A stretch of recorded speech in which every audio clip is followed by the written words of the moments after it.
One man is being victimized by our own government. One man whom they fear, yet who millions love. One man who is willing to take the poison arrows of lawfare. One man whose voice has been taken away by a corrupt judge operating in a corrupt system. One man who has been ridiculed and insulted. One man who refused to back down. One man who refused to back down. One man who refused to back down. One man who stands between us and them. One man that wants to see America protected again. One man who wants to see America prosper again. One man who understands that a man is a man and a woman is a woman. One man who understands and protects the blessing of life. One man who wants to restore American exceptionalism. One man who once again wants to make America that shining city on a hill for all to see. A place where all the people of the world glowingly set their eyes upon. America. One man who unashamedly wants to make America great again. That one man is Donald Trump.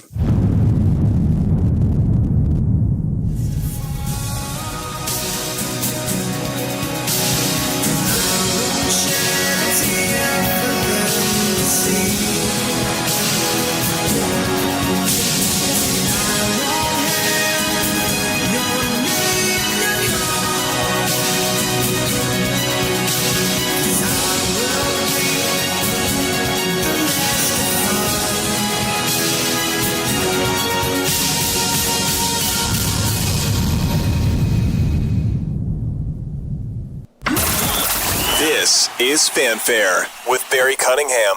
Good morning, everybody. Once again, interface with Rumble isn't working today, so this is going to be YouTube only, not even on X at this point because of that interface problem. So, but if you're watching right now on YouTube, you're going to absolutely see the show. We should be completely fine here, so I'm just checking everything. All right, so hope you guys are all doing well this morning after a long, emotional broadcast. It was simply amazing. I've never seen anything like it. Just to give you a quick update on what's going to be happening here today, we're going to be taking a press conference with Karoline Leavitt at 1 o'clock, or whenever she ends up coming out. Then I'm gonna have a little bit more news for you, got some stuff to discuss with you, and then we're gonna close down. Then we're going to open back up at about 3:30 because President Trump is going to be doing a major announcement about autism, so that's going to be fantastic. And then tonight at 7:30, let's see how long President Trump goes for. If President Trump just goes for a little bit, we'll do tonight. If not, we'll just do a show at 4 o'clock or 3:30. But in any event, I wanted to, after I got home and I talked to Robin, and it made me, watching everything that happened yesterday, it made me think. And we are all blessed. We're still here. We're breathing air. The sun came up. We're here. The clouds came up. It's raining, but the sun's still shining, obviously, somewhere. And life goes on. And I think life has changed forever politically. See, it may not have touched you personally, touched me personally. I'm going to do everything I can to be a better husband to my wife, a better father to my daughter, and a better grandfather to my grandkids as well. And that means all aspects: communication, affection, providing, all of it, all the way around. You know, that it just struck me how think about it in this perspective. Erica, one of the things she has said a number of times now, which means it must have been really striking to her, is that the man she loved would come to her after being on the road, doing everything, and come back, how can I better serve you today? And obviously, that simple statement that Charlie made to her every single day, or every time, he'd been away, struck her. And I'm like, okay, it's a very simple statement, but it's a yeoman's effort to actually follow through. If I start saying that to Robin every single day, I'm like, what is it I can do to better our relationship? How can I better serve you? And then if you really mean that, if you ask somebody that, if you ask your wife or your husband, what can I do to make life better? What can I do to every single day to make you happy? What can I do today to make you happy? And put that flavor, that nice accent on your relationship. It's amazing what could happen. And then, of course, if you're blessed and you surround that in a God-shaped umbrella, it's even more important. And so I want to replay just her speech from yesterday. In case you didn't see it, you're going to see something that might bring you to tears. And if you have seen it, I want you to listen very closely to what she says.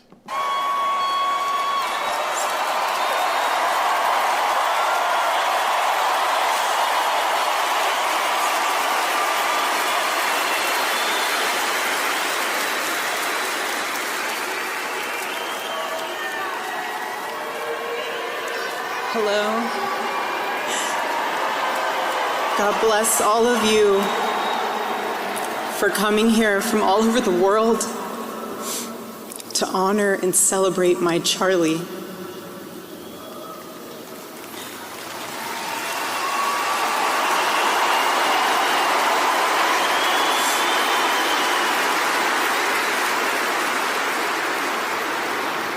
Just a few miles from here, 2 years ago at America Fest 2023, Charlie delivered a speech on stage for our TPUSA faith event. Charlie loves speaking off the cuff. He's very good at that, without a script. So I personally didn't know what he was going to say. And what he chose to speak about that day was his submission to the will of God. He quoted one of his favorite Bible verses, Isaiah chapter 6, verse 8. Here I am, Lord. Send me. After Charlie finished, I met him backstage and I spoke to him, and I'll never forget this. I said, Charlie, baby, please talk to me next time before you say that statement. Because when you say something like that, there is so much power in that verse. When you say, here I am, Lord, use me, God will take you up on that. And he did with Charlie.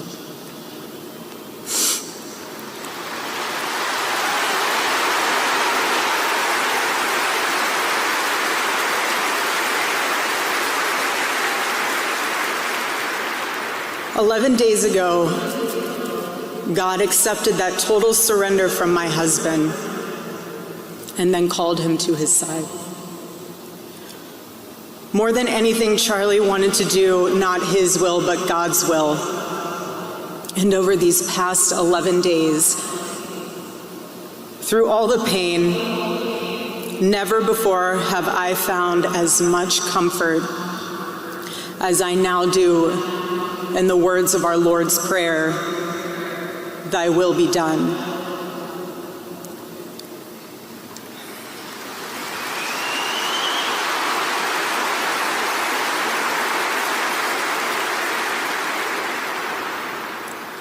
God's love was revealed to me on the very day my husband was murdered.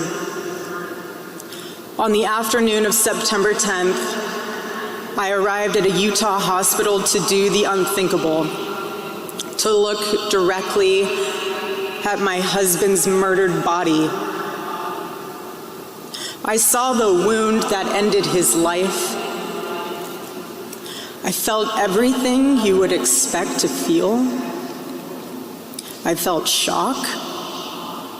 I felt horror and a level of heartache that I didn't even know existed. But there was something else too. Even in death, I could see the man that I love.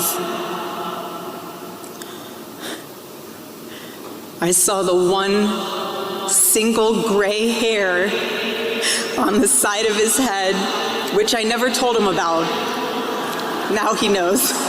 Sorry, baby, I'm telling you now, but never told him. Didn't want to.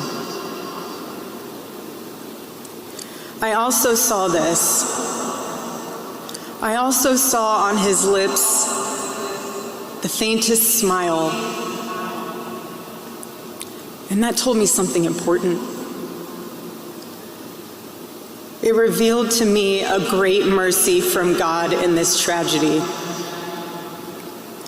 When I saw that, it told me Charlie didn't suffer. Even the doctor told me. It was something so instant that even if Charlie had been shot in the operating room itself, nothing could have been done. There was no pain, there was no fear, no agony. One moment Charlie was doing what he loved, arguing and debating on campus, fighting for the gospel and truth in front of a big crowd. And then he blinked. He blinked and saw his Savior in paradise.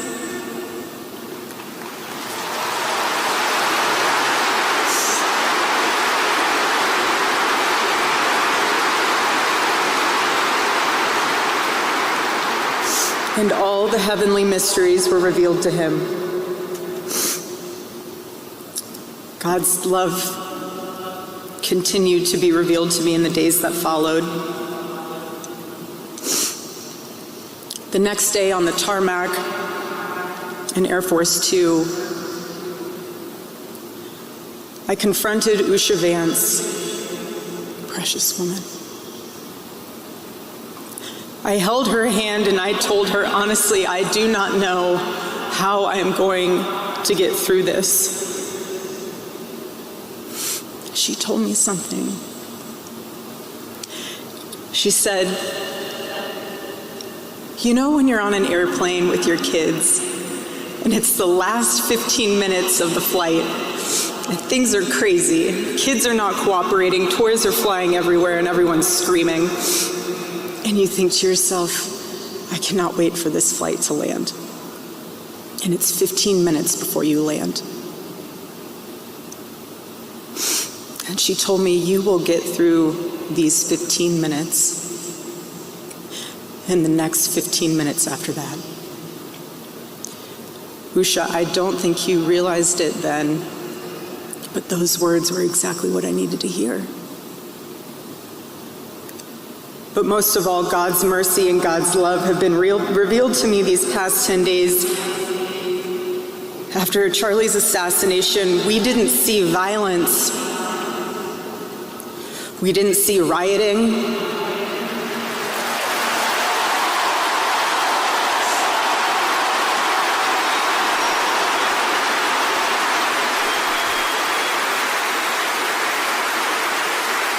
We didn't see revolution. Instead, we saw what my husband always prayed he would see in this country. We saw revival.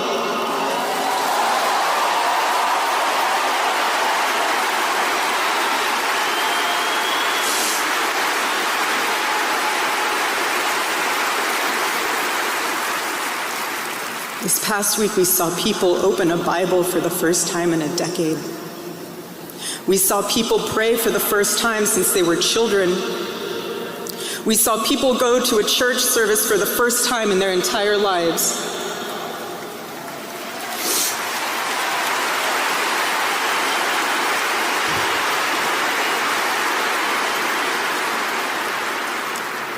Charlie liked to journal. And I say this because he did it to remember important moments and sayings that affected him. And one of the things he wrote in his journal was this: every time you make a decision, it puts a mark on your soul. To those of you out there who just made that decision and took the first step toward a spiritual life, I say thank you and welcome.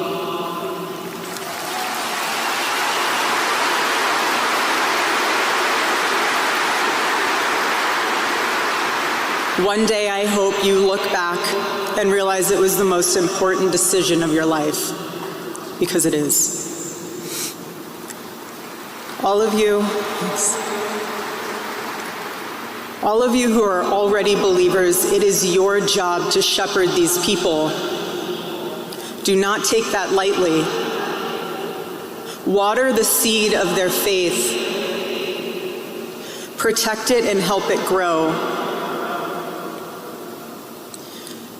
Every day as Charlie rode into the office, he would go through his contact list. And I know there's many of you who were impacted by this. He would go through his contact list and send Bible verses for the day. He knew that faith was a habit. The more you live it, the more it grows. But know this too: the seed has only just been planted. The enemy will tempt you the most in a time like this one. God will always be there for you, but you must choose to mark your soul again and again in the direction of Christ.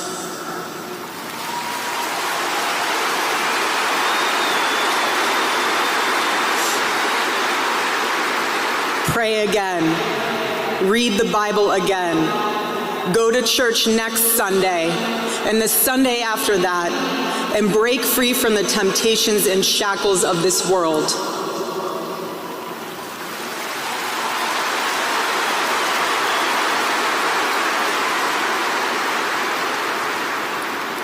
Being a follower of Christ is not easy.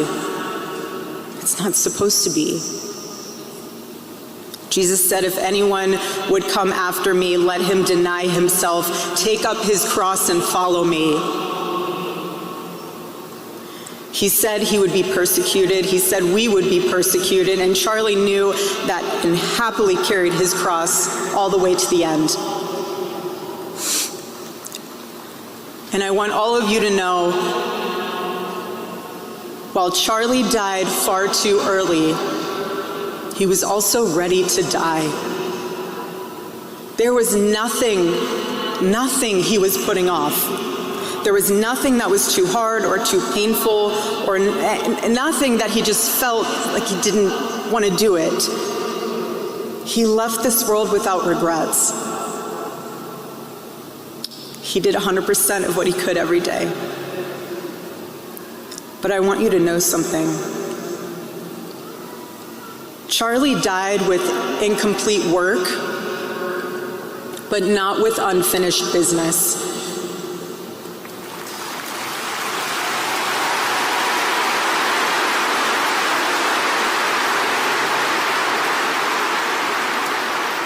But I will miss him.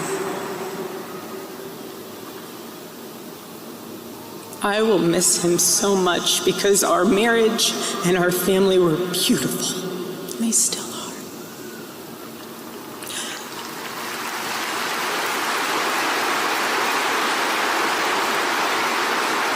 The greatest cause in Charlie's life was trying to revive the American family. When he spoke to young people, he was always eager to tell them about God's vision for marriage and how, if they could just dare to live it out, it would enrich every part of their life in the same way that it enriched ours. And someone once asked me how Charlie and I, how we kept our marriage so strong. when he was busy traveling. And our little secret, it was love notes. Every Saturday, Charlie wrote one for me, and he never missed a Saturday. And in every single one of them, he'd tell me what his highlight was for the week, how grateful he was for me and our babies. And always at the end, he would always end it with asking the most beautiful question. He'd always end it by asking, "Please let me know how I can better serve you as a husband." Charlie perfectly understood God's role for a Christian husband. A man who leads so that they can serve.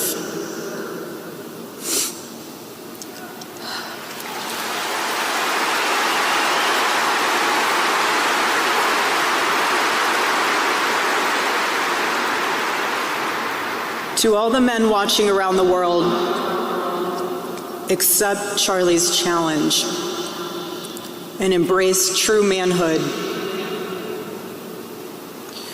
Be strong and courageous for your families.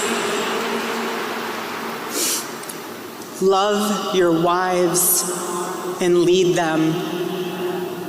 Love your children and protect them. Be the spiritual head of your home. But please be a leader worth following. Your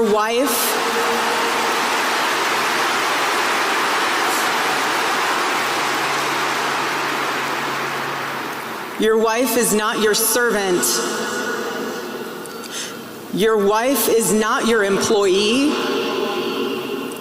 Your wife is not your slave. She is your helper. You are not rivals. You are one flesh working together for the glory of God.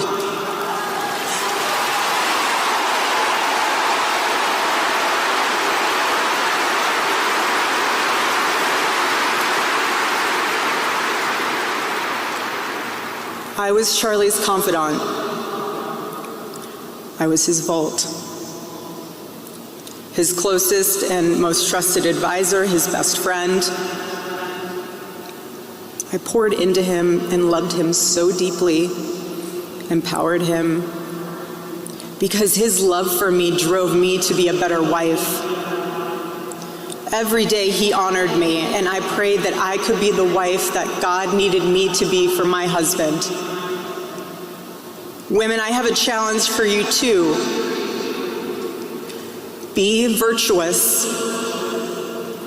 Our strength is found in God's design for our role.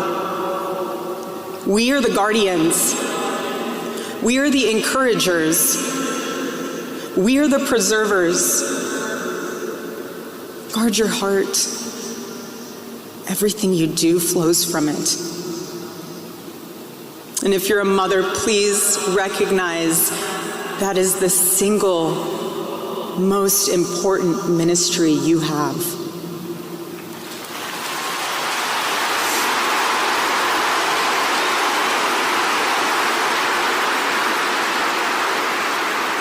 In our home, because Charlie traveled a lot, we tried to travel with him where we could.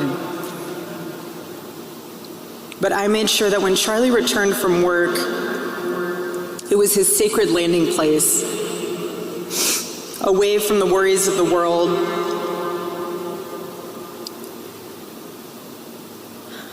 I didn't make him feel guilty for being away too long or too much, or getting home too late. I always told him, home is here for you, and it'll be ready for you. And I made it into this place where he wanted to be as soon as possible when he was on the road. There was no keeping score between us. We were a team, working together for the same mission. I never wanted to be the one standing between Charlie and the task that God prepared for him, had set for him. And I knew Charlie would always do his best to help me with the same. My marriage with Charlie was the best thing that ever happened to me. And I know it was the best thing that ever happened to him as well. He wanted everyone to experience that joy. And that's what's so beautiful about God's design for marriage, is that everyone can. And I could talk endlessly about it, and years to come I will.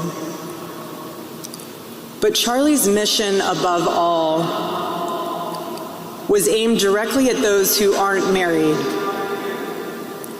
He named his organization well.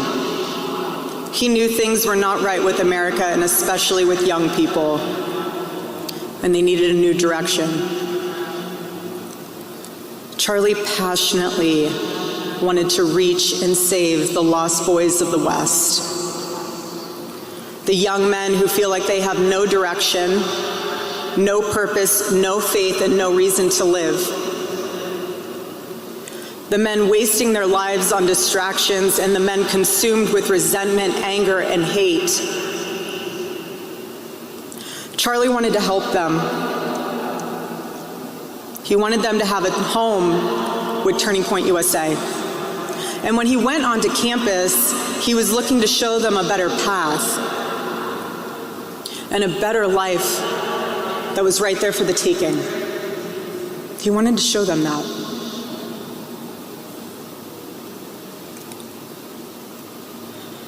My husband, Charlie, he wanted to save young men just like the one who took his life.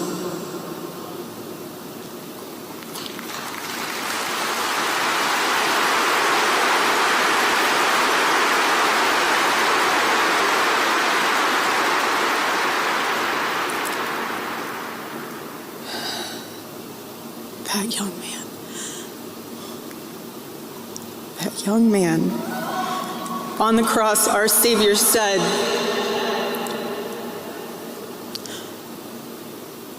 "Father, forgive them, for they not know what they do." That man, that young man, I forgive him.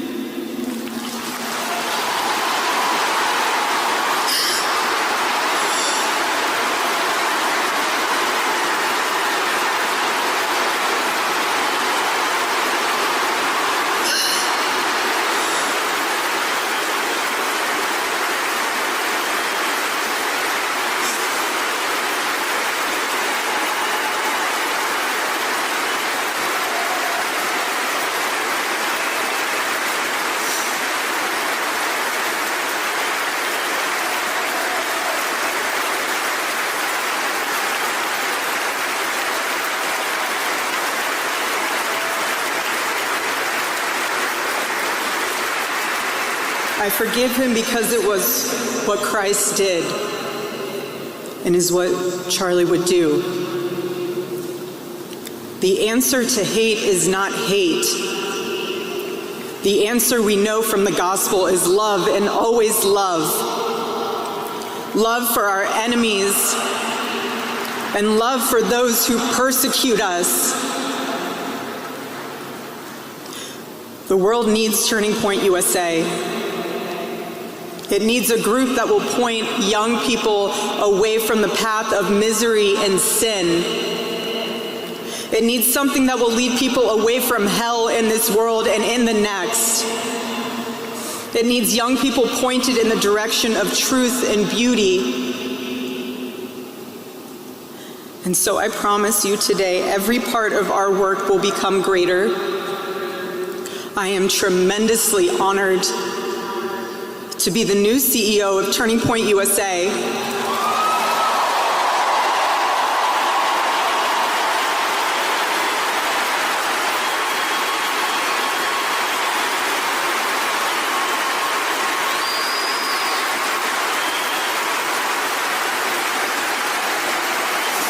do not take that lightly. Charlie and I were united in purpose. His passion was my passion, and now his mission is my mission. Everything that Turning Point USA built through Charlie's vision and hard work, we will make 10 times greater through the power of his memory. Chapters will grow, thousands of new ones will be created. TPUSA Faith will add thousands of new pastors and congregations.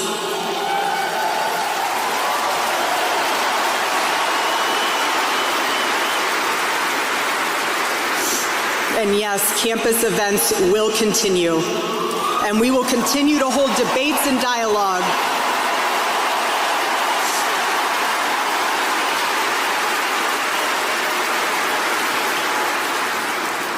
The First Amendment of our Constitution is the most human amendment.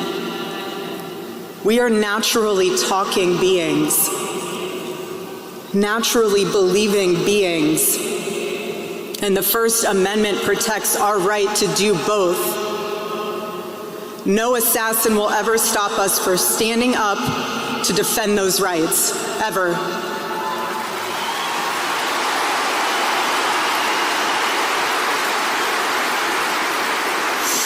Because when you stop the conversation, when you stop the dialogue, this is what happens. When we lose the ability and the willingness to communicate, we get violence. And as I stand here now and I look at this beautiful photo of my husband in front of me hanging in the stadium, I think of my husband 13 years ago. I hadn't met him yet. He was 18 years old, a man barely out of high school, running around the halls of the RNC without $1 in his pocket and a single contact in his phone. People who saw him said that he didn't know what he was doing, but he did. He did know what he was doing. He knew exactly what he was doing. He was going to change the world, and he did. Charlie's life was a turning point for this country. It was a miracle. Let that miracle that was Charlie's life be your turning point as well. Choose prayer. Choose courage. Choose beauty. Choose adventure. Choose family. Choose a life of faith. Most importantly, choose Christ.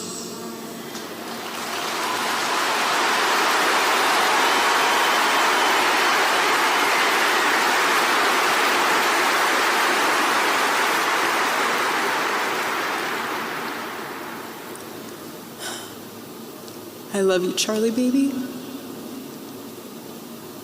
And I will make you proud. God bless you all, and God bless America.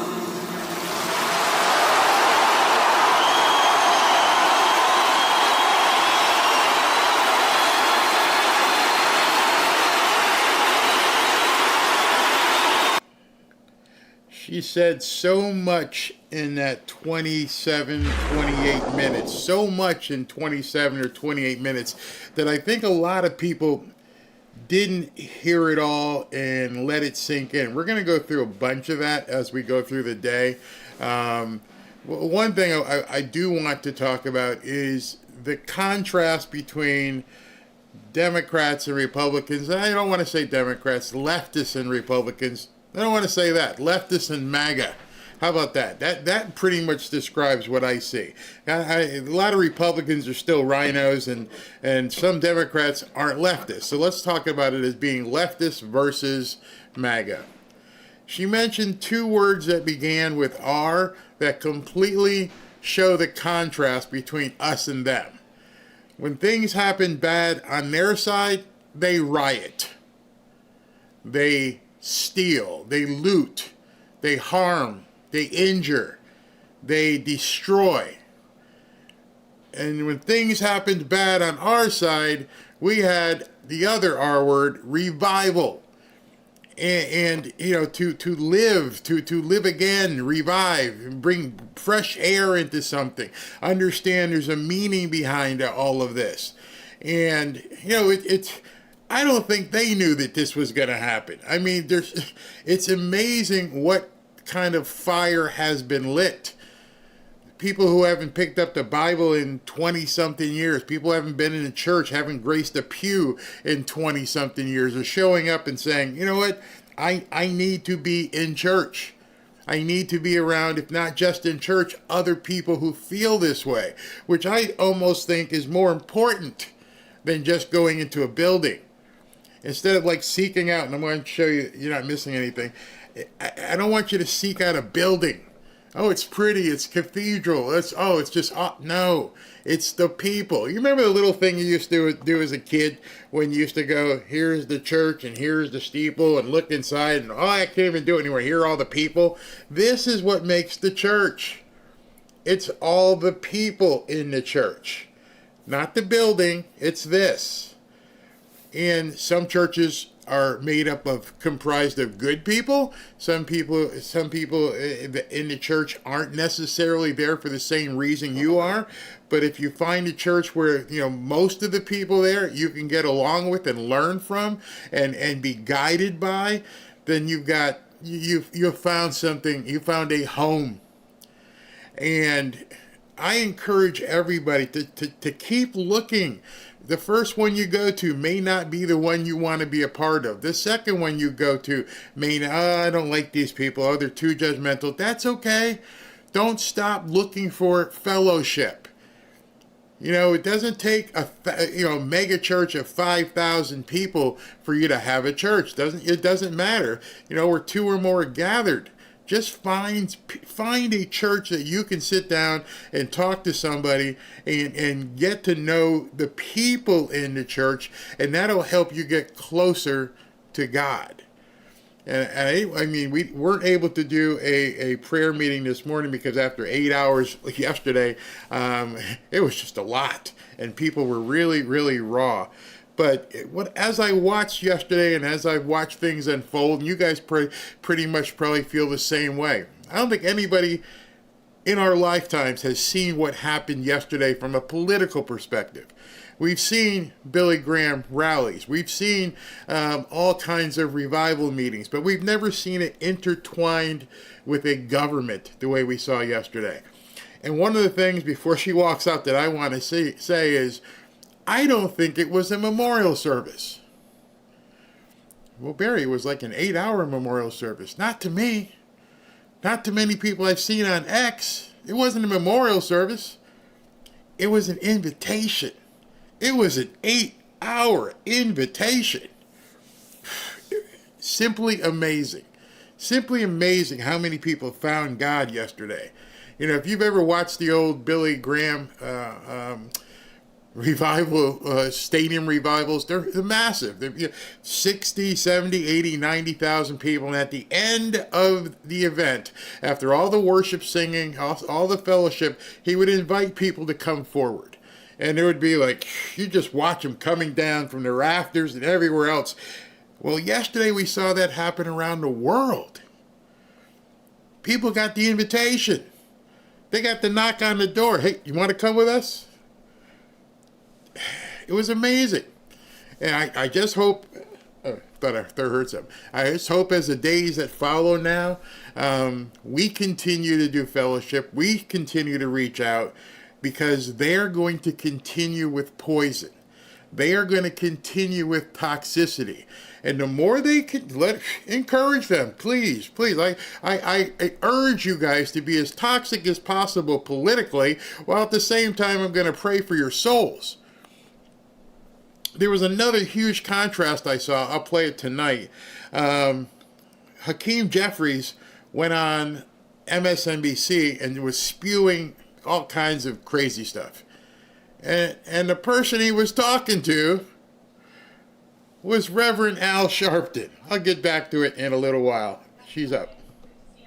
Here, I want to start with a preview of President Trump's very busy schedule for the week.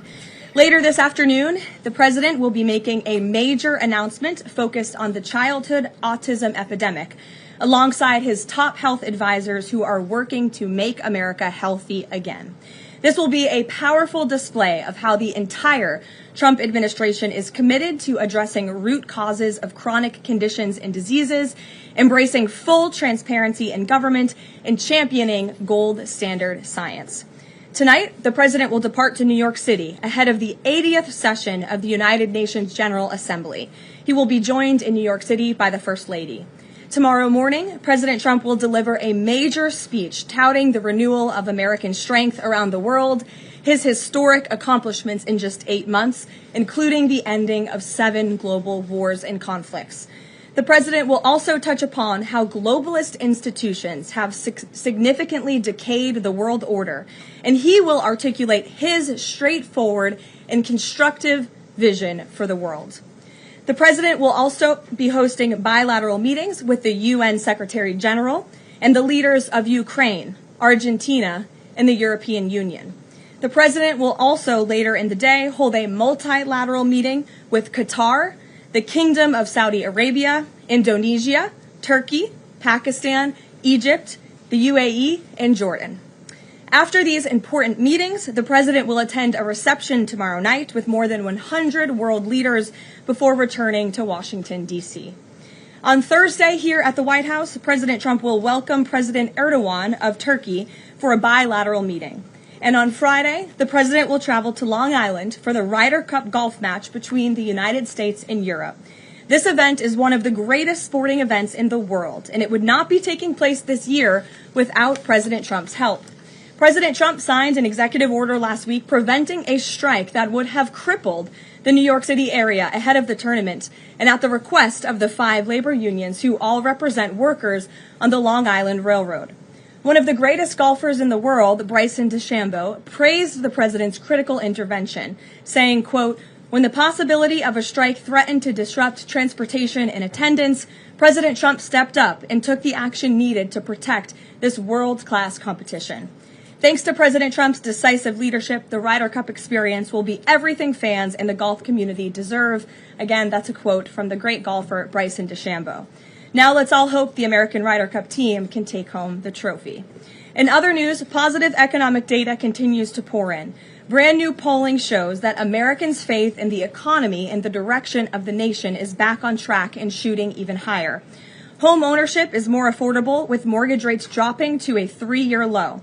For new home buyers, this represents a $250 decline in your monthly mortgage payment, or nearly $3,000 a year. And President Trump has made it very clear he wants to continue to see mortgage rates decline to a record low, just like they did in his first term.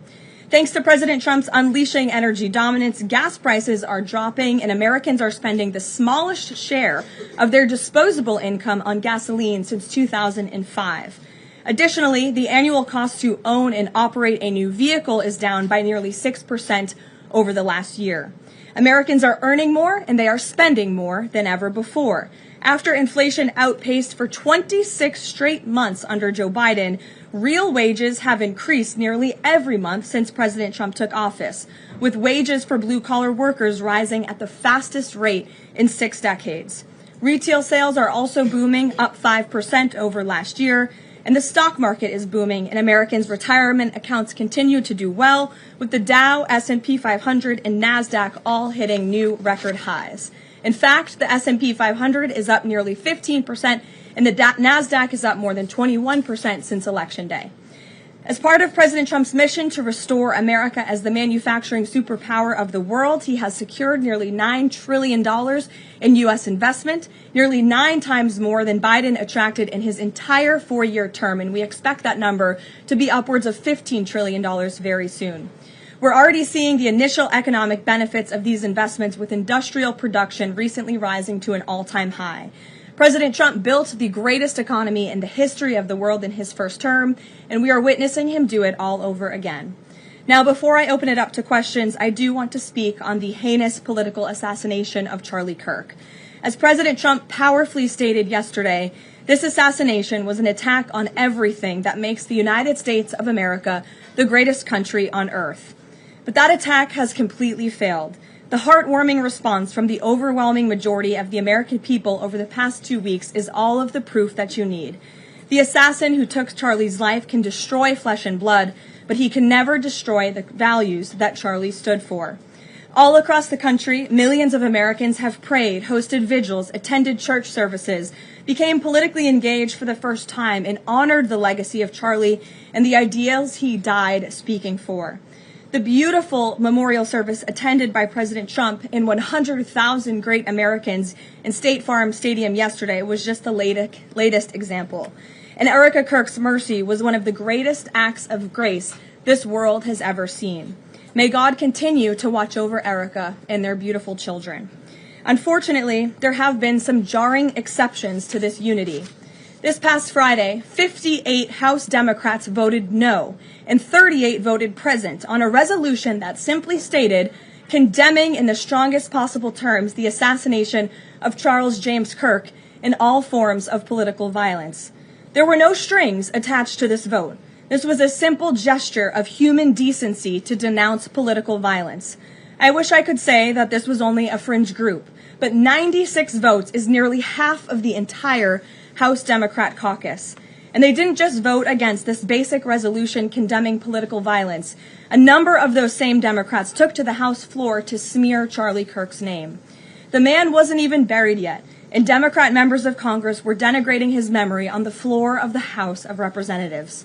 This was truly a sad moment and a clear reflection of how radical the Democrat Party has become. Many Democrats in elective office have now been totally captured by a radical fringe of the far-left base who want to dehumanize every person they disagree with. We must continue to call this wickedness out. It's the only way that our nation can heal. For too long, past leaders have offered platitudes while political violence has been allowed to fester and harm innocent Americans. There has been coordinated campaigns dating back years, spearheaded by radical left-wing organizations centered on dehumanizing, intimidating, doxing, and even attacking Americans whom they disagree with. These groups have radicalized impressionable individuals to foment violence. An attempted transgender assassin traveled to Justice Brett Kavanaugh's family home with plans to end his life. An attempted assassin came within an inch of ending President Trump's life in Butler, Pennsylvania. And on the campaign trail, another attempted assassin tried to kill the president at his golf club in Florida. A left-wing assassin shot United Healthcare CEO Brian Thompson right in the back in the heart of New York City. ICE agents are facing a more than 1,000% increase in assaults for simply doing their jobs. Violent radical left-wing mobs engaged in illegal behavior, targeted Jewish Americans, and shut down America's college campuses under the previous administration. Left-wing mobs burned down Tesla dealerships out of, quote, protest of Elon Musk and his policies. In May, a left-wing activist shouting "Free Palestine" murdered 2 innocent Israeli embassy staffers outside of the D.C. Jewish Museum here in Washington. These are just a few examples, prominent examples, of the growing left-wing political violence in our country. Enough is enough, and as President Trump has promised, he will directly address the dark sources funding and supporting this domestic terrorism to finally restore order in our country. The American people can expect further, very strong action on this very soon. Everyone, Republican, Democrat, everyone in between, we all deserve to live in a country where we do not have to fear for our lives simply for stating what we believe in. With that, I will take your question. In today's new media seat, we have Monica Page, who is the White House correspondent for Turning Point USA's news organization, on the front lines. Monica, thank you for being here. We're so sorry for the loss of Charlie. I know you work for him, you were very close to him, and we appreciate your being in the new media seat and also your commitment to covering the White House. You are here every day, just like the rest of everyone in this room. So why don't you kick us off today? Thank you so much, Caroline. I don't think you realize how much it means to me to be here in this seat, especially on behalf of Turning Point USA and Frontlines. We greatly appreciate it. We also greatly appreciate the outpouring of support and just the really kind words that we heard yesterday at the memorial service. That means more to us than I don't think anybody ever knows. And even the global support that we're seeing for Charlie has been overwhelming, and it doesn't go unnoticed. So thank you so much. I have 3 questions, if I may, on the horrific murder of Charlie Kirk. Government and local officials said that Antifa inscriptions were engraved in these bullet casings that killed Charlie Kirk. It appears to be a trend, especially after what we saw in the Annunciation Church shooting, Catholic Church shooting. Additionally, Stephen Miller recently commented on the rise in this kind of violence, saying there is a domestic terrorist movement growing in this country. The president is designating Antifa as a domestic terrorist organization. I'm wondering, what is the approach to holding these people accountable, just to ensure that violence like this just is eradicated moving forward? Sure. Well, Antifa is going to be designated a domestic terrorist organization. The president intends to sign that executive order very soon as it's drafted, as soon as today, later this afternoon. And this is something the president campaigned on, because we have seen a rise in violence perpetuated by Antifa radical people across this country who subscribe to this group. And unfortunately, it's gone widely uncovered by many in the legacy media. It also went completely ignored by the previous administration. Not anymore. Not only, as you mentioned, were the bullet casings subscribed with Antifa mottos, if you will, in the heinous assassination of Charlie, but there have also been more examples than I could read off for you here in this briefing room today of violence from Antifa. I will just read a few. In July 2025, several members of an Antifa cell ambushed and opened fire on officers at an ICE facility in Alvarado, Texas, shooting one officer in the neck. Also in July 2025, 3 Antifa members were charged with assaulting a police officer during a violent riot outside an ICE facility in Portland, which for weeks prior had been under siege from the local Antifa terror cell. In February 2024, a transgender Antifa terrorist detonated an explosive device outside of the office of the Republican Attorney General of Alabama. In July 2023, Antifa members linked to abortionist group Jane's Revenge firebombed pro-life facilities and vandalized churches. In January 2022, a suspected Antifa member was arrested for bringing a pipe bomb to a pro-Trump event.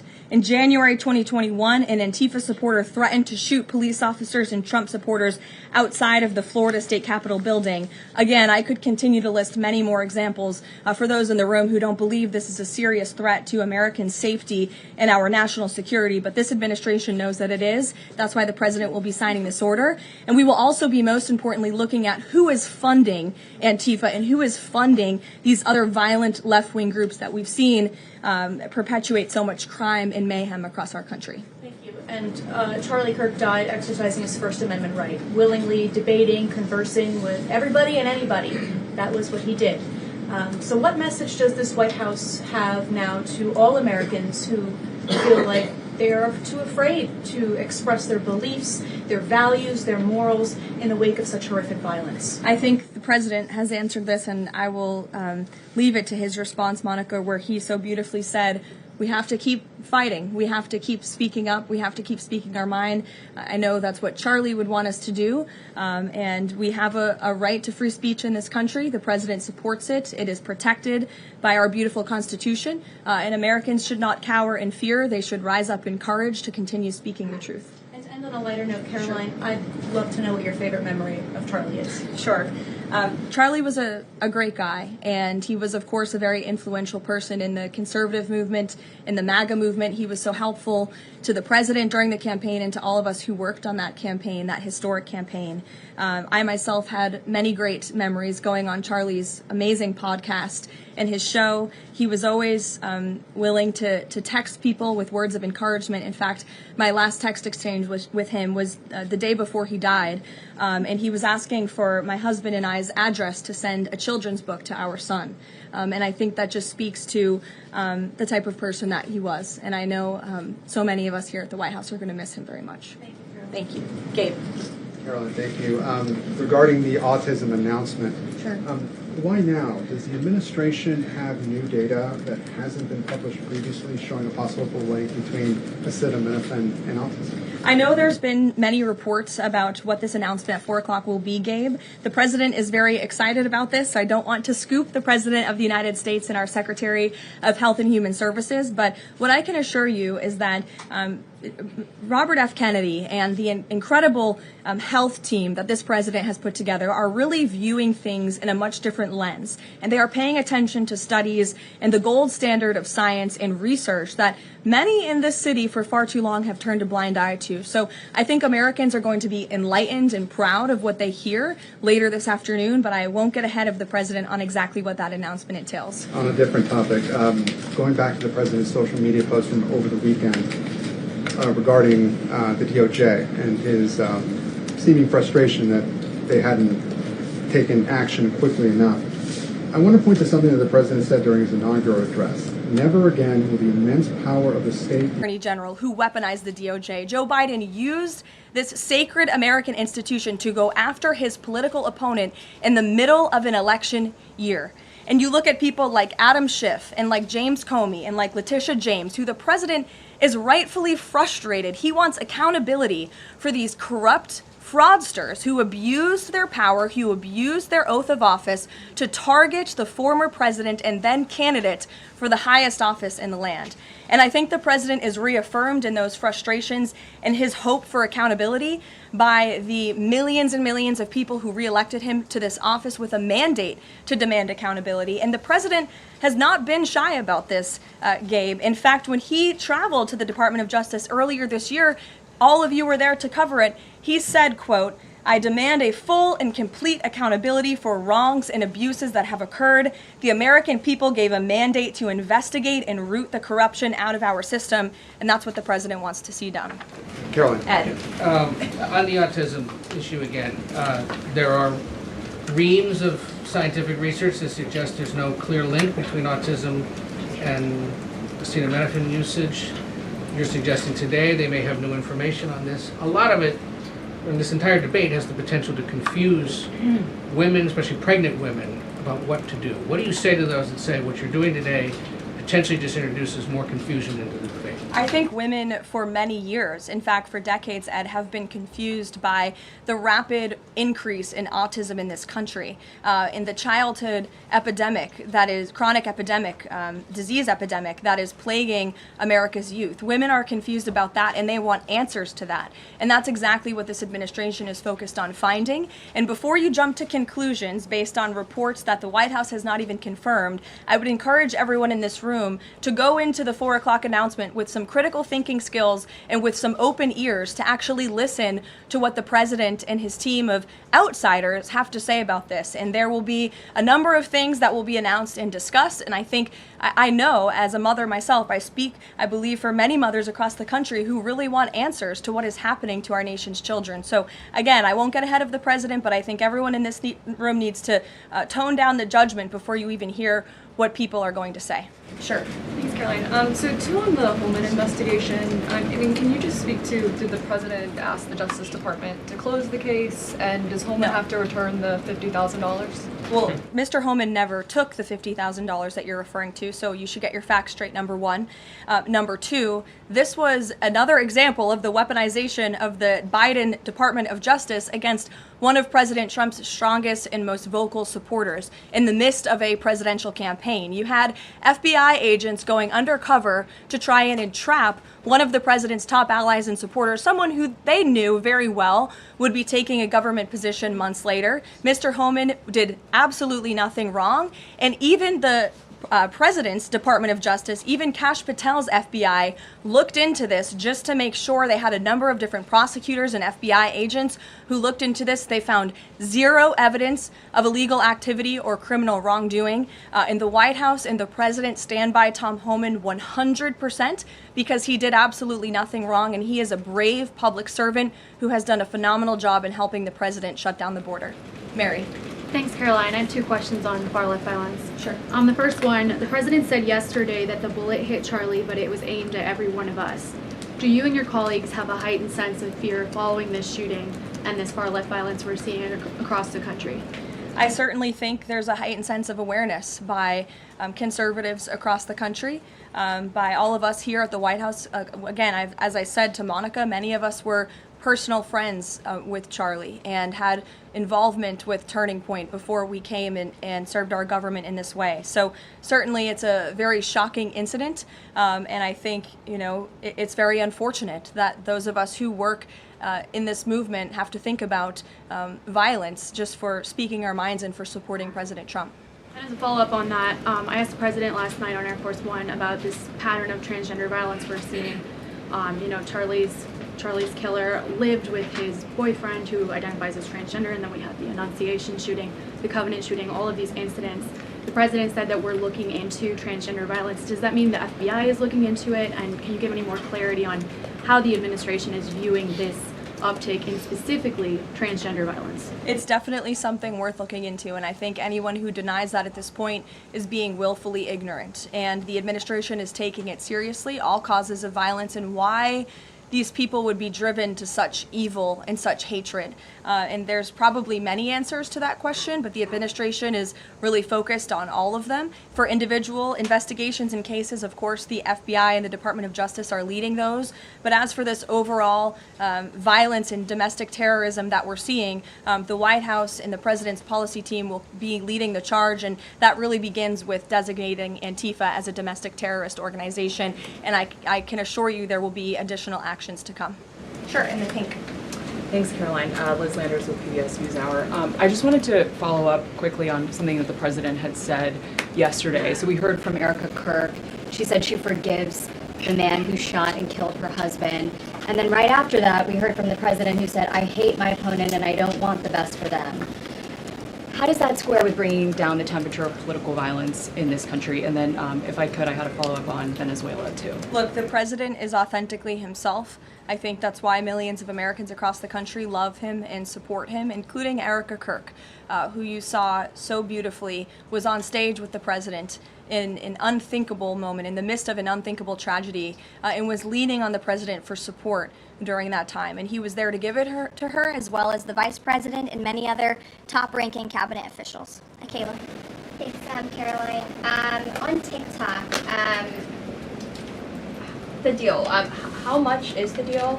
And if you can't give an exact number to how much the deal is, when can we expect to learn how much the deal is being valued at? And then separately, who are the members involved in the deal? Like, can you share any more details there?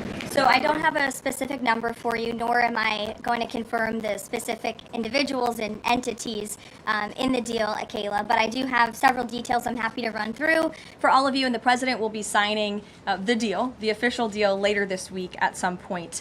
Under the terms of this deal, TikTok will be owned by a majority of American investors and controlled by a board of directors with extensive national security and cybersecurity credentials. In partnership with the U.S. government, Oracle will serve as TikTok's trusted security provider, and they will independently monitor the safety and data security of all U.S. user data on TikTok's platform. Americans' data will be stored securely in the United States without access from China. All U.S. user data will be stored on servers operated by Oracle in the United States, protected from surveillance or interference by foreign adversaries. And the algorithm, I know this is a question many of you have had, will be secured, retrained, and operated in the United States outside of ByteDance's control. And TikTok will remain globally interoperable, meaning TikTok users in the U.S. will be able to see videos posted by users in other countries and vice versa. While I don't have a number on the specific deal, we do expect that thanks to the president's leadership and the securement of this historic deal, businesses using TikTok will generate as much as $178 billion in economic activity within the U.S. over the next 4 years. So this is great news, not just for the millions of American youth who use TikTok. Their data will be safe and secure with this new deal. They'll continue to use this very fun app. But it's also great news for all of the small business owners who have really been able to make a living off of the use of TikTok as well. And if I could just get one more as it relates to China, on crop prices with farmers, as there's still no official trade deal with China, farmers are getting a little bit antsy, navigating, prices being weak and not strong. How is the administration thinking about farmers right now? Is there anything we can expect to see from the administration on, sort of bailing farmers out should prices continue to not work in their favor? Well, the administration is completely understands the anxiety of farmers. We're very much aware of this issue. It has been a part of our discussions, the trade team's discussions with their Chinese counterparts. As for any specific actions, I don't have any news on that for you today, but I can fully assure you the entire National Economic Council in this building, as well as our Secretary of Agriculture, Brooke Rollins, have been talking with the trade team about this. There's been many meetings on this, and they are on the ball, but I don't have anything specific for you today. Sure, Selena. Thanks, Karoline. But the case against Letitia James was extensively investigated for 5 months, and President Trump's handpicked Attorney General Eric Siebert could not find any evidence that he committed a crime. So is the president saying here it doesn't matter if there's a crime, he just wants his political enemies to be charged? Well, let me just walk you through Letitia James. Letitia James completely abused her oath of office. Letitia James was actively and openly engaged in lawfare. You talk about weaponizing the Department of Justice. What was Letitia James's campaign slogan? It was prosecute Donald Trump. She was saying she was going to prosecute Donald Trump before she even knew if Donald Trump committed a crime, which of course we did not. Those are not the words of a serious prosecutor. Those are the words of a corrupt politician who is abusing their power. She actively campaigned on that. She also led the witch hunt, the financial fraud investigation against President Trump and the Trump Organization, in an appeals court tossed that case out, a $500 million civil fraud penalty in August, which was another win for the president, and exonerated him of this witch hunt and showed that this is an individual who is corrupt and abused her oath of office. And we also have evidence of her mortgage fraud. An April report from a white-collar fraud investigator found that there was documented evidence that James engaged in a consistent pattern of financial and property disclosures that raise serious legal questions. But why won't the president accept the conclusions of his Justice Department to not bring charges against Letitia James? In fact, you had Bondi and Blanche top DOJ leadership who were against ousting Eric Siebert, who again was picked by President Trump. I just answered that question for you, and the president has every right to express how he feels about these people who literally campaigned on trying to put him in jail, who literally tried to ruin his life and ruin his businesses, and he wants to see accountability for those who abuse their office and abuse their power. And Letitia James absolutely did that, whether you want to admit it or not. Is that not retribution, though? Jeff, it's accountability. Thanks, Caroline. 2 foreign policy questions. President Putin has offered President Trump a 1-year extension of the most recent treaty limiting nuclear weapons. Does the White House have a reaction to that? Does the president want to accept that offer? And then one separate issue, just generally, what is the president's response or reaction to the number of countries this week who are planning to or have recognized a Palestinian state? 2 great questions, Jeff. To your first question about Russia, the president is aware of this offer extended by President Putin, and I'll let him comment on it later. I think it sounds pretty good, but he wants to make some comments on that himself, and I will let him do that. As for all of these Western nations that are recognizing a Palestinian state, the president has been very clear. He disagrees with this decision. He spoke about that in the UK, standing right next to his friend, Prime Minister Starmer, and he feels this does not do anything to release the hostages, which is the primary goal right now in Gaza, does nothing to end this conflict and bring this war to a close. And frankly, he believes it's a reward to Hamas. So he believes these decisions are just more talk and not enough action from some of our friends and allies. And I think you'll hear him talk about that tomorrow at the UN. Kristen. Thanks, Karoline. Just going back to this Letitia James story. What does President Trump plan to do if the Attorney General, Pam Bondi, tells him that there is not enough evidence to bring his political opponents' cases or to charge those cases? That's a hypothetical question, Kristen. That hasn't happened at this point.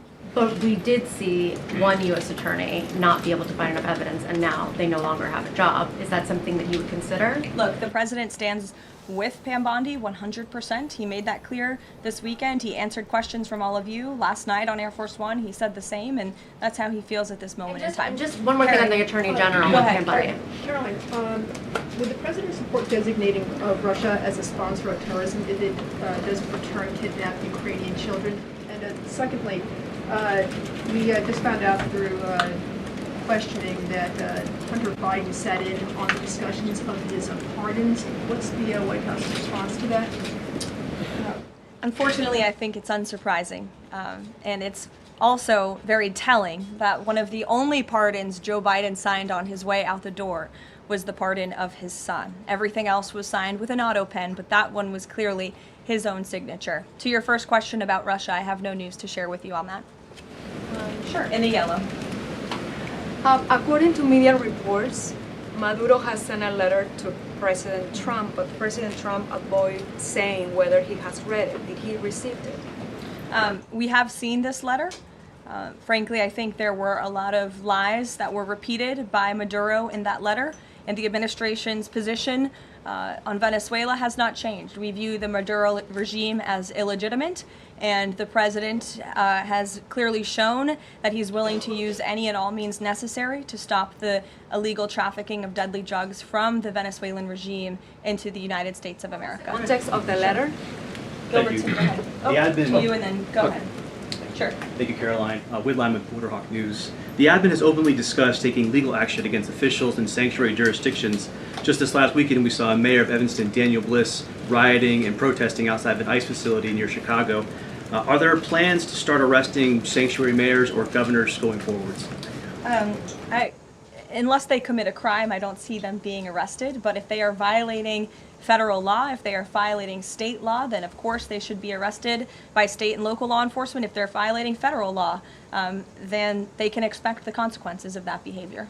Nick. Thank you, Caroline. Would the president like to see Congress pass a national holiday honoring Charlie Kirk annually? That's an interesting question. I'm sure he wouldn't oppose such a thing. But you can pose that to him yourself next time you get the chance. Sure thing. And to follow up too, I know the president is honoring Charlie with the Presidential Medal of Freedom. Is there anything else that we don't know of in the works to honor Charlie?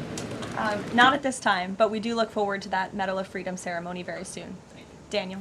Thanks, Caroline. This past Friday, Adam Schiff, Tim Kaine, they introduced a resolution on Capitol Hill aimed at stopping the successful kinetic strikes against narco-terrorists in the Caribbean Sea. What does a move like this, what type of message does it send to families, specifically families who have suffered at the hands of deadly narco drugs like these? I definitely think it sends the wrong message. We wish that Democrats would get on board with a very simple idea of ending drug trafficking and securing our homeland. And I saw a report this morning that the Dominican Republic actually helped us seize a boat that was on its way from Venezuela to the United States of America with lots of deadly drugs on board. And so if you actually hear from Caribbean nations in the region, they are thankful and grateful for the administration's efforts, and they're working alongside us to end this plague of drug trafficking through their seas. Sure, Karen. Over the weekend, Democratic leaders Chuck Schumer and Hakeem Jeffries sent a letter to the White House asking for a meeting with the president to talk about government funding. Has the White House responded to that letter, and will the president sit down with them to talk about this, given that deadline is now 8 days away? Discussions are ongoing with both Republican and Democratic members of Capitol Hill. I don't have any meetings or any scheduling updates for you today, but what I will share is that what this White House wants and what Republicans want. We want a clean funding extension to keep the government open. That's all we're advocating for, a simple, clean budget extension, a straightforward, responsible solution to keep the government open to November 21st and allow the full year appropriations process to move forward. And I will add, this is the same budget that the Democrats approved 6 months ago, just adjusted for inflation. And unfortunately, all of a sudden now, they want to shut down the government. And if the government is shut down, it's only going to, it will be the fault of the Democrats, and it will only hurt the most vulnerable in our country, our seniors, our veterans, our military families, and increasing security for members of Congress, which is something this White House and the administration supports. And if you look back at the statements made by Chuck Schumer and Hakeem Jeffries in the past, they too have advocated against a shutdown and for keeping the government open. Democrat Chuck Schumer himself said a shutdown would mean chaos and pain and needless heartache for the American people. He said once, avoiding a shutdown is very good news for the country, for our veterans, for parents and children, for farmers, and for small businesses. Hakeem Jeffries also said it's about the harm. Families will be hurt if there is a government shutdown. Farmers will be hurt. Holiday travel will be impacted. Democrats clearly know what the right thing to do is here. It's to join with Republicans to pass this clean funding extension. That's what the White House and the president wants. And with that, we will see you all at 4 o'clock for this big announcement later on. Thanks, guys. All right, so that's it. She was up there for about, well, they're getting shorter and shorter. That one was only 34 minutes. So 34 minutes, 35 minutes, because she went up at 1:12 and she's done. She's done. She should be done. These people are complete nuts. They are complete idiots asking these questions. But now they're afraid. Now they're getting a little bit scared of what's happening. I knew when we saw it, but it kind of got obscured by everything with Charlie. Let me show you this. Many of you have probably seen this as well, and this is what she was talking about. Hold on, let me move the comments during the stream there. 1 second, and then we'll be able to see it. And okay, all right. So this was the post that President Trump put up, and this went up. Let's see, September 20th. So what that was? Today's the 20th. I guess Saturday. It says Pam. Directing it to Pam Bondi, I reviewed over 30 statements and posts that say essentially the same thing. Same old story as last time. All talk, no action. Nothing is being done. What about Comey, Adam Shifty Schiff, Letitia? They're all guilty as hell, but nothing is going to be done. Then we almost put a Democrat-supported U.S. attorney in Virginia with a really bad Republican past, a woke rhino who is never going to do his job. That's why 2 of the worst Democratic senators pushed him so hard. He even lied to the media and said he quit and that he had no case. No, I fired him, and there is a great case. And many lawyers and legal pundits say so. Lindsay Halligan is a really good lawyer and likes you a lot. We can't delay any longer. It's killing our reputation and credibility. They impeached me twice, indicted me 5 times over nothing. Justice must be served right now. What you were just hearing, though, you were hearing from the people in the press who were like, he's going to go after his own opponent. And I love the answer she gave. The answer she gave is Letitia James campaigned on going after Trump. She literally made it a mantra. She probably could have had buttons made up. I'm going to get Trump. I'm going to get Trump. But nobody asked her, are you going after somebody just so you could use that as a springboard? Not a single reporter ever asked. But now they're worried that Trump might be seeing retribution. Or are they worried that indeed there is some smoke there, some fire under that smoke, because the guy that was supposed to be doing the job wasn't doing what he was supposed to be doing? See, inevitably this is going to go in front of a judge, and a judge probably in New York or maybe in Washington, who knows, who we can't tell these things at this point, how they're going to turn out. But he's letting it know. He put it out there. Pam had to know it was coming, and a lot of people looked at it as he was going after Pam. I looked at it and posted, I think he's letting everybody else know what's coming. This guy sucked. He wouldn't do his job. He was stalling. We got to get rid of him. So then he followed up that post with this post to clear it up a little bit. Pam Bondi is doing a great job as Attorney General of the United States. She is very careful, very smart, loves our country, but needs a tough prosecutor in the Eastern District of Virginia. Like my recommendation, Lindsay Halligan, to get things moving. What we don't need is a Democrat-endorsed Republican. I will be nominating Lindsay Halligan to be the United States Attorney in this very important part of our country. Great country. She'll be fair, smart, and will provide desperately needed justice for all. The problem the media is having is Trump is sniffing out these snakes. He's finding all the deep state plants. He's finding the people who are trying to slow him down. The bigger story here that the media is not talking about is, where are all these snakes, these judges, these crooked people who are just in place to protect the deep state, but not actually progress the law, to do things the way they're supposed to do? He's giving them the opportunity. And I think he's going to go scorched earth very, very soon. What's her name? Karoline Leavitt mentioned the questions that President Trump took on the airplane last night. Many of you may not have seen this. He took questions for about 12 or 15 minutes on his way back from Glendale back to Washington. So I want to let you guys see that right now. Hello, everybody. I think we had a a great tribute to a great man, a great, wonderful guy. So I hope you liked it. Yeah. You know, Doug, if you have any energy questions, we're ready. At the end of the ceremony, Mr. President, you and Erica shared a moment. If you don't mind me asking, what words did you have for her? I've gotten to know her over the years. She's great. You know, Charlie always used to say she's very smart. He would always say that. You don't necessarily say that about a lot of people, but he always felt she was. And she's got a good heart, and, you know, she's got a shot at making it even more special if you think about it. She's going to do good. I think she's going to do a good job. That's a hard thing to do. You know, it's one thing to make a speech, but with that, for her to make that speech, because they had a really good relationship. Mr. President, I'm with Turning Point USA, and we just want to say thank you for being there. Thank you for speaking, and we offer our deepest condolences because I know Charlie was a friend of yours. Well, that gentleman right there was pointing at you, and I like his question. So that means he thought you would, or make a statement just like you. They're married. Are you married? Yes. Congratulations. When did the ceremony take place? I was just wondering. He is. He's the best. I did just want to say something. Finally, in the year 2025, they put an audio person on Air Force One. Somebody with an actual microphone so we can actually hear what's being said. Thank you. I was just wondering, because there are a number of spots in and around the White House that are named after specific people. I was wondering if you would be considering naming something after Charlie to honor his life. Yeah, there are different little areas. Yeah, I like that idea. But we're giving up, I think, even more importantly, the Presidential Medal of Freedom, which is the highest civilian.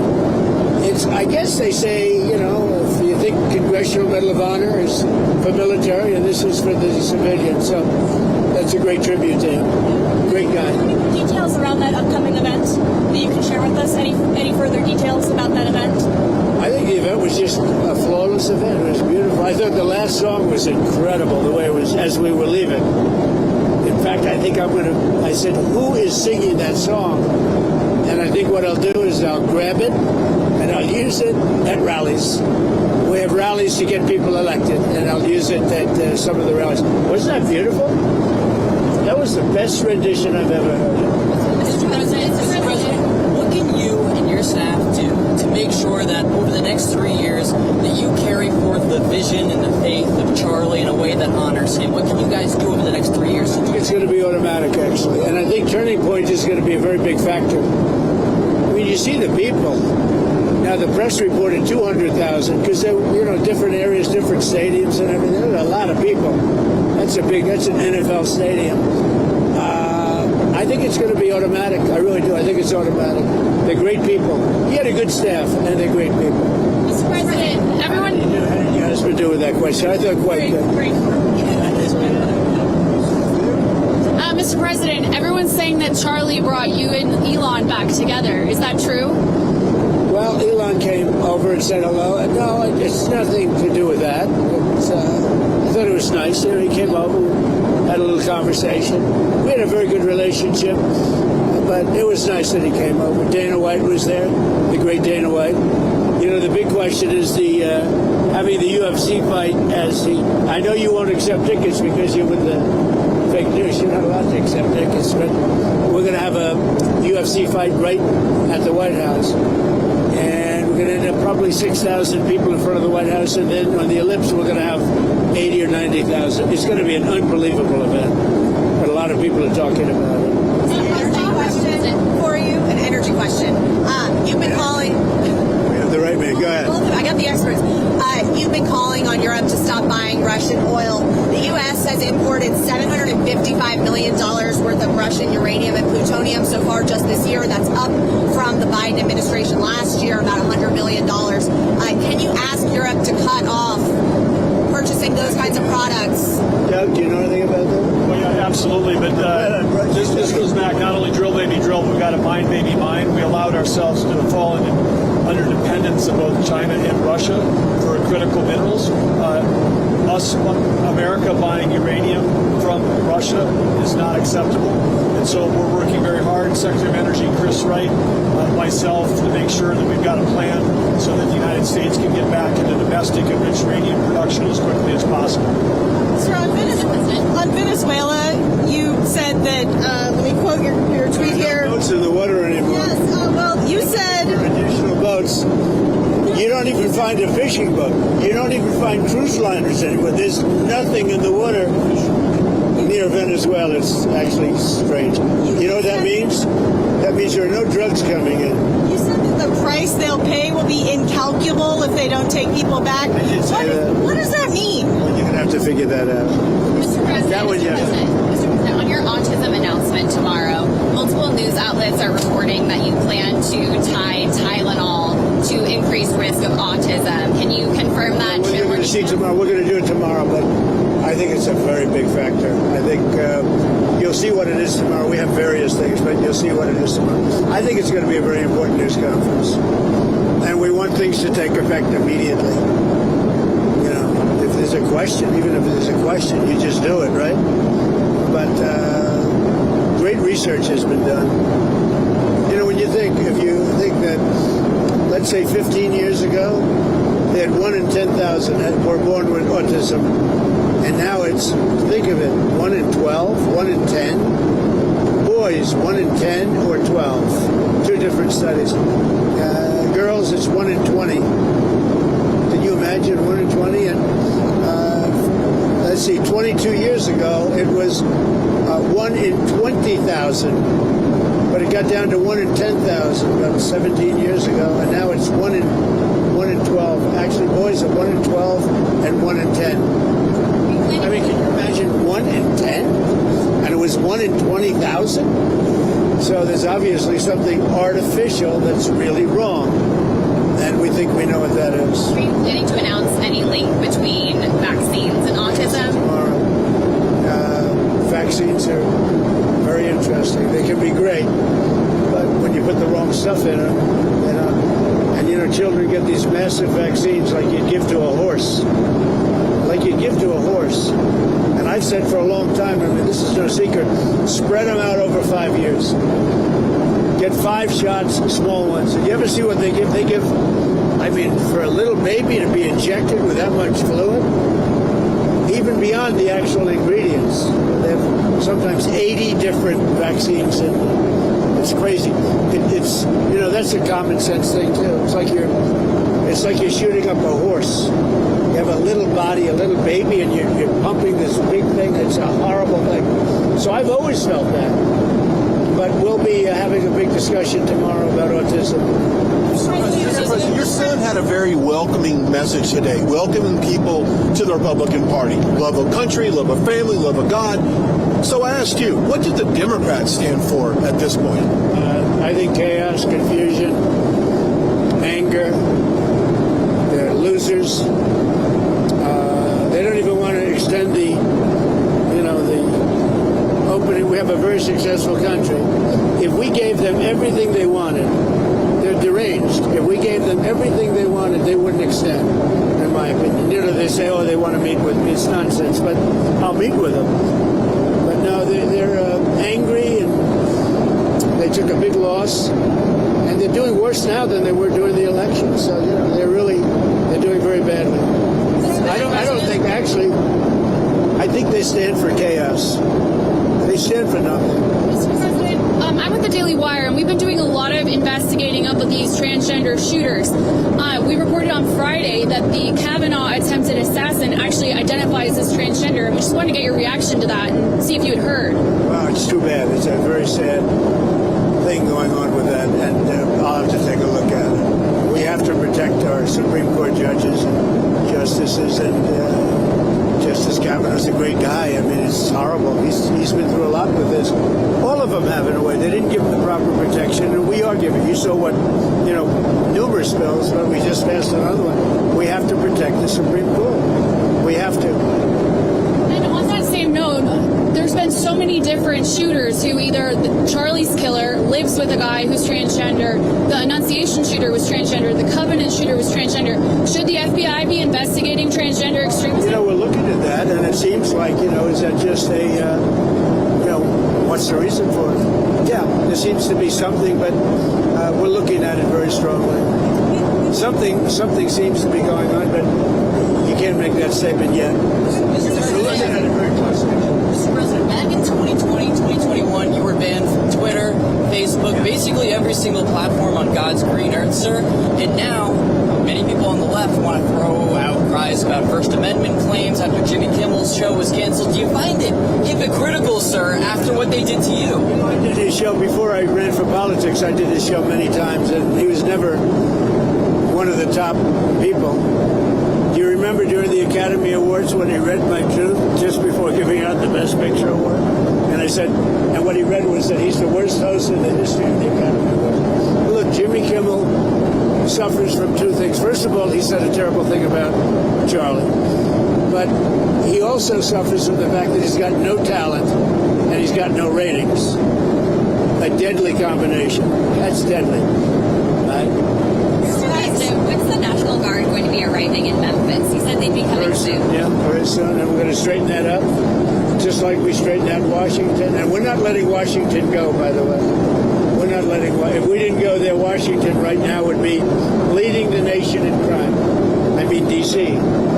leading the nation in crime. And we have it down. I mean, it is a beautiful thing. And every person I meet is saying, thank you, sir. They don't care whether it's a National Guard. They don't care what it is. They're not being raped, mugged, shot. Washington, D.C. is now a very safe city. And you know what? I drove through it yesterday. You probably saw. Everything was nice. The grass was... I thought I'd replace the grass. Much of it doesn't have to be replaced. It looks so beautiful. It's so well maintained. And that's by us. He's ready to go to the UN this week, where there's going to be a major push for a two-state solution. Obviously, the U.S. and Israel have not signed on to that. Is there still possibility in your mind that there could be a diplomatic solution to this conflict? So I'd like to see a diplomatic solution. There's a lot of anger and a lot of hatred, you know that. And there has been for a lot of years. This is not something new, but hopefully we'll get something done. We're studying Gaza and dealing with Gaza very strongly. That's a real mess. The investigation is still ongoing into Charlie Kirk's killer and whether he had ties to groups. But do you have a sense now of whether he... Look, they've seen a lot for an investigation that's ongoing. I think they've done an incredible job. Have they found... Shells, I mean, the shells, so many different things. I mean, what's to say? Have you found direct links to... You mean about other people? And like, does that affect your decision about how to proceed in terms of pursuing these? I think, as far as I'm concerned, but they're going to do a final report. Whether other people involved is what you're asking. It would look to me like not. Now, he did have a friend, but I don't... The friend seemed to be a little bit surprised. Mr. President, in regards to Pam Bondi, who should she focus on as far as bringing accountability? Everybody, really. It's a big office. She's doing a good job. But focus on everybody. There are a lot of crooked people that were here before me. And people that almost destroyed our country. If I didn't win this election, our country would be destroyed. We wouldn't have a country right now. Thank you very much. Thank you very much. Thank you. All right, so those were the questions that President Trump took on the plane ride back from Arizona last night. And I understand that there's a lot of people out there who doesn't think Pam Bondi has been doing anything. And to those people, what I'm going to say is you haven't been paying attention. What you really mean is she hasn't done what you want her to do. You want her to right away go do all the stuff and reel in all these nuts. But she's been doing a bang-up job. She just hasn't done what most of us want, the big steak. We want the big meal. She's been getting a lot of the snacks and appetizers. But I believe a lot of the stuff that's been going on with the Supreme Court and the Court of Appeals have been extremely important for President Trump's agenda. See, the arrests that we're all hoping for that come very soon do nothing for the agenda. That stuff is, the statute of limitations haven't run out. I'm pretty sure they know what they need to do for that. But for the stuff he's needed to do to fix America, to do all the different things between the tariffs and the H-1B visas and the deportations, they have been doing yeoman's effort in terms of being able to get that stuff done. So please don't discount that. Please don't think that's minimal. Please don't think that's inconsequential. That is huge. We would not be seeing the prosperity that we're seeing in this country and where things are headed if all that groundwork haven't been done. Hold on, let me pause. In the last 8 months. All of this that you've seen happen has happened in 7 and 8 months. All the other stuff that you're hoping for doesn't mean she's failed. It just hasn't happened in that priority order that you wanted. Obviously, President Trump knew where his priority was. He wanted to get this, and this done. How do I know that? Because he posted it. He posted, here's my agenda, here's what I want to get done. If you haven't looked at that agenda, then you're probably thinking, oh, she sucks, blah, blah, blah. But his agenda is actually happening. I think I'm going to have to post that again. We're going to have to show people once again and go through every single thing that he put on his campaign. His 47 presidential campaign and all the different things he wanted done. And as you look at it, you tell me if she's failed. You tell me if Kash Patel and Dan Bongino have failed. Because maybe you haven't seen all of this.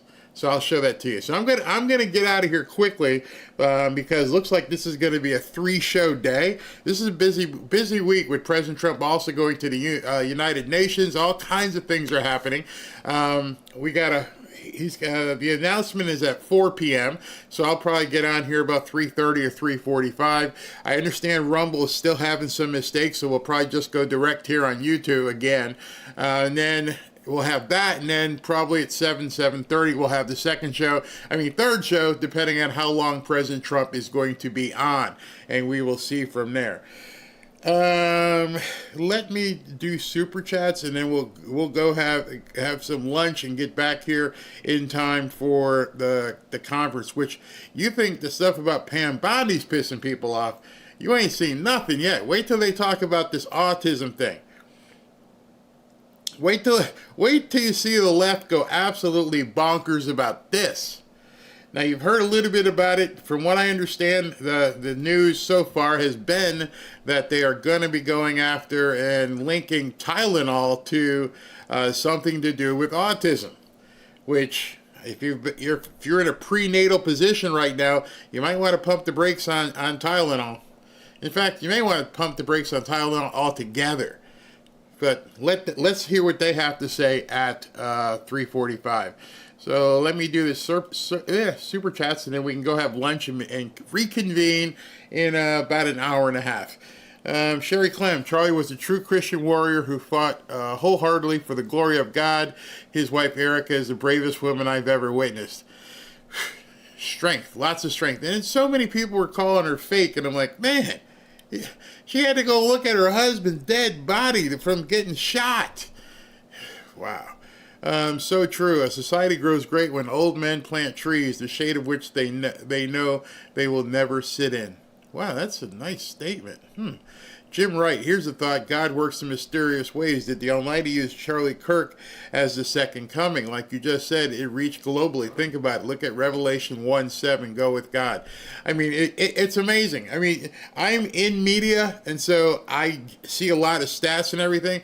They're still compiling stats, but they're thinking that this one event has probably one of the biggest global audiences ever, surpassing Super Bowls. That's how big globally it was. So we'll see what they come up with the final number. Monica, thank you. Oh, yes, Monica Page was on today. G. Fisher, apparently we can commit documented mortgage fraud with zero repercussions with a simple D after your name. Nah, I don't think so. I think it's coming. I do think it's coming. And it's very easy to look at. I mean, the only way, having been in real estate for so long, the only way you're looking at this and saying it's no big deal is that you're taking the account of she didn't mean it, which is never a defense in law enforcement. I didn't mean to steal the bank. I didn't mean it. You can't even give the money back. You're still going to get charged. So that's the problem. There's plenty of evidence that I've seen it. And I'm not a prosecutor. retro bill, Senate Bill 771, California, just passed, and it penalizes hate speech on social media up to $1 million.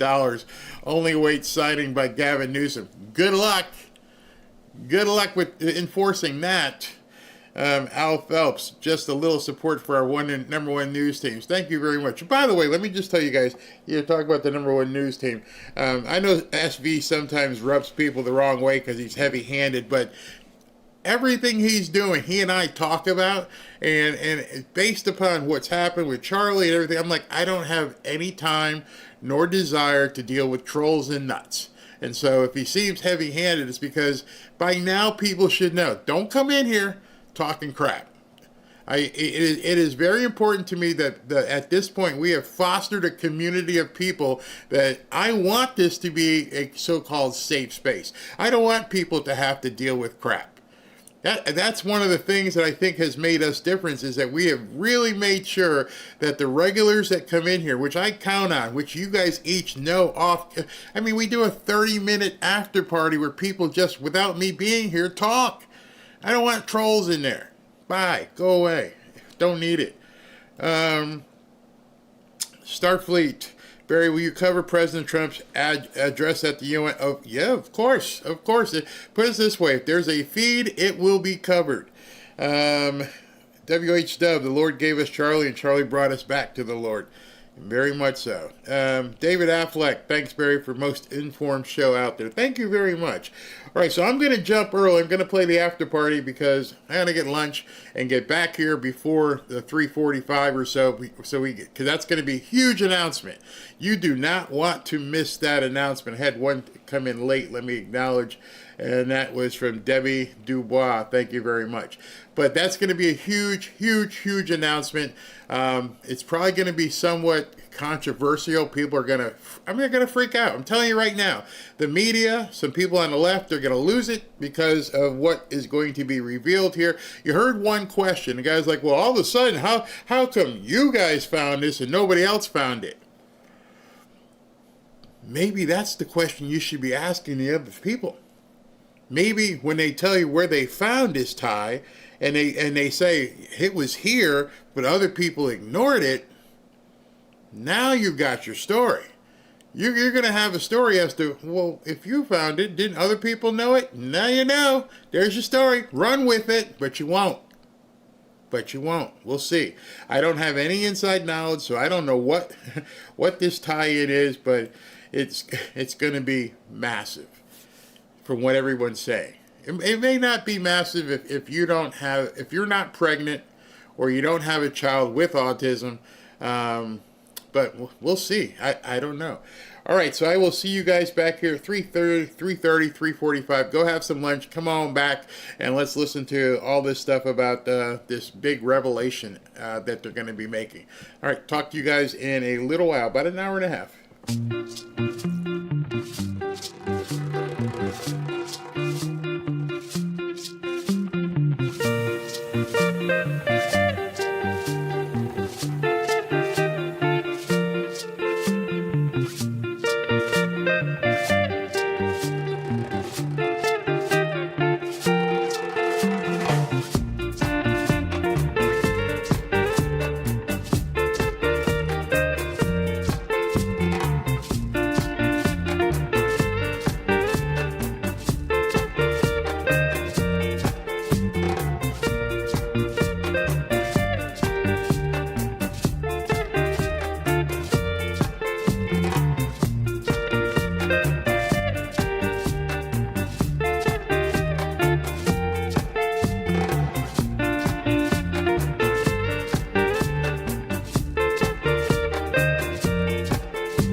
you.